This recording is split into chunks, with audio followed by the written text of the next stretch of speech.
iz parkirišča. Ok, trenutno sem v Flagstaffu. Spila bom svojo kavo, ki sem jo skuhala v hotelski sobi na Camp štedilniku. Danes me pa čaka ful enih zabavnih stvari, med drugim pot bosih nogic.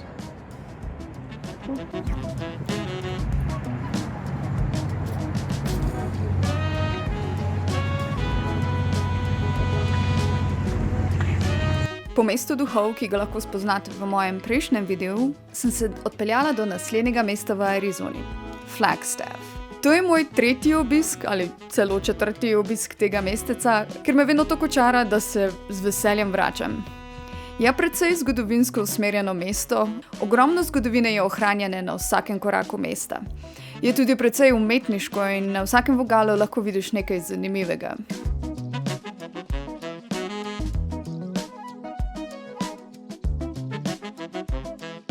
Najbolj sem se veselila Barefoot Trail ali potke bosih nog, ne vem kako to prevesti.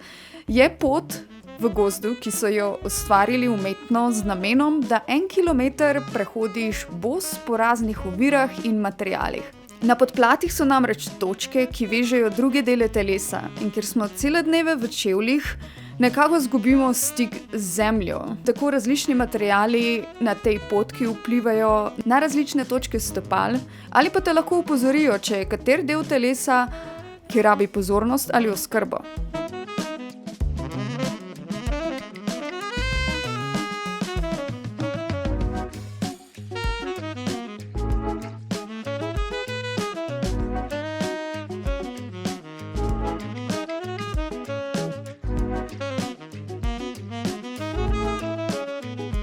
Popolno je bil čas za okrepčitev v pivovarnici, eni izmed mnogih v Flagstaffu.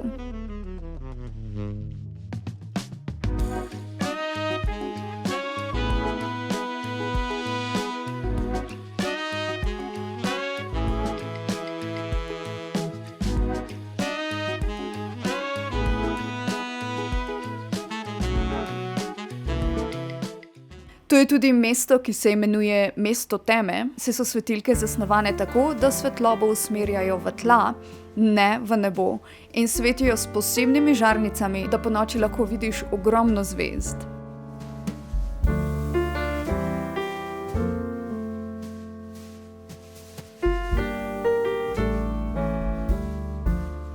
Naslednji dan se je na poti domov seveda bilo treba ustaviti v Rdeči Sedoni, ki počasi postaja ena izmed mojih najljubših lokacij in ki je septembra še lepša, kot je bila februarja. Ta pot čez gozd je bila zelo zanimiva, ker sem morala prečkati 13 potokov, da sem prišla do končne točke.